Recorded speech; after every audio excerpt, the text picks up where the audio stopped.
Greetings once again, mages, and I guess alchemists out there. Duuz-Diz-Din back again, with Fairy Tale, the 100 Years Quest. Previously, the members of Fairy Tale were at the mercy of the Gold Owl Guild. Urza, Jalal, and Minerva were completely overpowered by the abilities of the Signario sisters, with the only reason they managed to escape being that the one sister, Annie, said she simply got bored of toying with them. They were after Dragon Slayer magic, and these people had none, and so she let them go. I wonder if that's truly why. And while Gray was left as the only person standing after Wendy and Rogue had their magic sucked out of them by the Gold Owl leader, Duke Boroboroa, Lucy used her head and managed to convince Athena that she already had what she wanted. Emotion, unbeknownst to her. And with enough of a sound enough argument, Athena restored Sting and Natsu and brought the group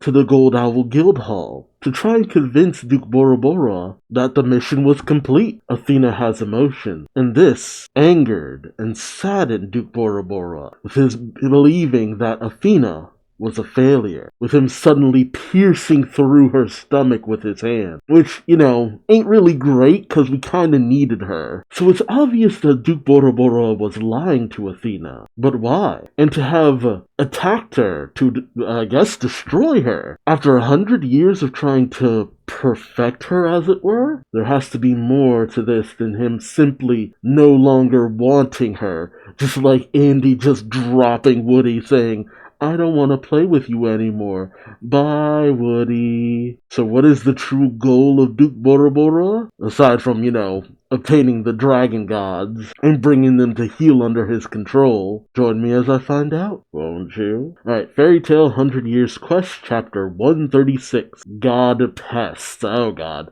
It's a God Serena chapter. And you got Gray in his Devil Slayer magic form. Freaking one-winged angel wannabe. Gray has kind of been underplayed though recently, so I do wonder, is he gonna be the big opponent for God Serena? Alright, we pick up with Athena having been run through, much to the anger of Natsu and the shock of Lucy. And yet Boroboro just smiled. Not angry that his creation wasn't doing what he wanted. Not saddened.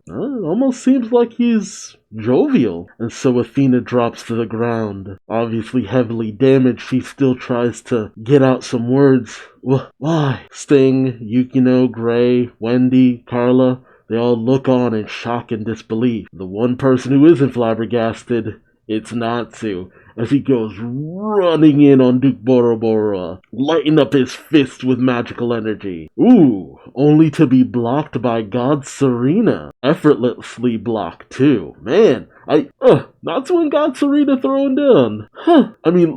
Let's face it, when God Serena started getting his ass handed to him in the previous series, it kind of just wrote him off in a lot of ways. So to actually have him here being a threat, I kind of like it. Serena says with a smile, you're 100 years too early to approach my master. And he just decks Natsu in the face. Just wham! And Natsu is sent flying backwards. Ooh, but Natsu does a bit of a hanged spring backflip, recovers his footing, inhales and unleashes Fire Dragon's Roar, sending out a blast of fire Serena's way. And Serena just eats it.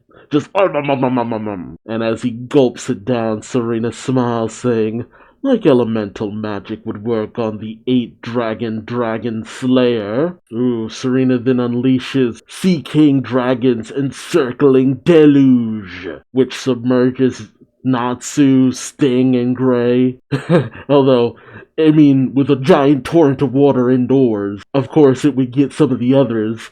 Genai says, don't trash our guild. And Kotetsu says, that god Pest. There it is. Title drop. But Serena's not done yet, saying, now. Well, Sting questions, what's with this guy? He can use different elements at the same time? Ooh, and sure enough, in addition to his water, Serena unleashes Purgatory Dragon's Flaming Hell, which gets Lucy, Wendy, and Yukino caught up in it. And they scream, while still trapped in the torrent of water. Gray calls out, "Just eat it, Natsu!" And Natsu says, "Are you crazy?" Lecter then calls out, "Flames and water? It's hot and cold." He's hot and he's cold. He's yes and he's no. But Natsu, he's still pissed as he sees Athena just struggling as best she can on the ground. Natsu calls out to Athena. While still submerged, Natsu readies himself, saying, "Jerks who don't care about their own guildmates are gonna have to answer to me." And then the water just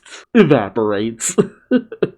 How he didn't injure anybody doing that is a testament to Natsu's control, I have to say. As even God Serena's just like, "Oh." And Duke Boroboro is also impressed, saying, "He burned up the water." Carla calls out, "That's our Natsu," and Happy gives an aye. Natsu's not done yet, as he readies himself, and he is pissed. But it's obvious he's aiming for Duke Boroboro, who still has that shit-eating grin on his face. Oh, and suddenly Natsu is teleported away, much to the shock of Serena. But it's not just him. Wendy, Carla, Rogue, Froth, Yukino, Gray, Sting, as the members of Gold Owl look on in shock. Kotetsu calls out, "What? They just disappeared." Okay, so they gotta run. Was it Minerva? That kind of feels like Minerva's ability. Yeah, and the only people left behind are the members of Gold Owl. Ganai calls out Athena too, and as Ganai and Kotetsu look around, Kotetsu says, "What in the world?" But Duke Boroboro, he smiles yet again, simply muttering to himself, "Elfin Sarah, huh?" Oh, okay, it was Elfin Sarah. Huh, dang, okay. How did he know they were in trouble, though? Did he hear about the fairy tale hunt?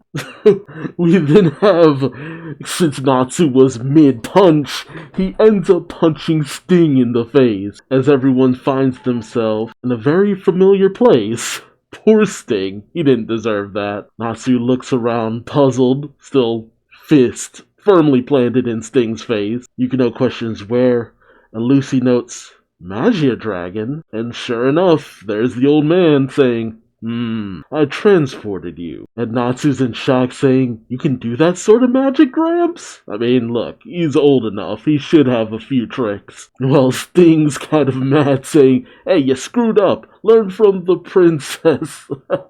Talking about Minerva. Actually, where did they end up? Are they still over near Gold Owl? In the one town? Huh. I love how Elvis just looks away and just like, "Look, it was a rush job. I was just trying to get you here. I didn't think you'd be mid-fight." Lucy questions, "But why?" And Elfin explains, "Because I needed to rescue Athena as soon as possible." He looks down at Athena, who is out. Just out. I'd be surprised if she's not just completely done. Yukino questions, of course, "Is she still alive?" Elfin says, "Though I never thought we'd meet again like this." Oh, there we go. "I transported them here too while I was at it." As he gestures over to Minerva, Urza, and Jalal. And Minerva questions, "While you were at it?" like she's mad because it's just like, why are you making it sound like an afterthought? Though Urza smiles, saying sorry for the trouble. And even Jalal just kind of seems like he's just embarrassed. Sting calls out to Minerva saying, "Princess," and I guess Natsu calls to Urza. Urza then states, "I recall you saying you didn't know where Athena was. Selene even went into the Great Labyrinth to search for her." Elfin says, "I only found her just recently. I never imagined she would have joined an alchemist guild." Gray then states, "But the master of that guild said he was your pupil." Elfin confirms, "He used to be. Duke is long dead?" Uh-oh. What does that mean? Did he turn himself into a puppet? I mean, alchemy in this universe feels kind of broken, so why not? I love how Happy almost goes pale questioning this. Elfin explains, "That man isn't the Duke I knew. He may look the same, but he's a different person." Lucy, of course, questions, "What does that mean?" And Yukino says, "Please, tell us more. The plot demands it." Elfin states, "However," God damn it, this pervy little bastard. He then reappears between Yukino's cleavage, saying, "I'm not sure if I can talk about that in front of Sabretooth."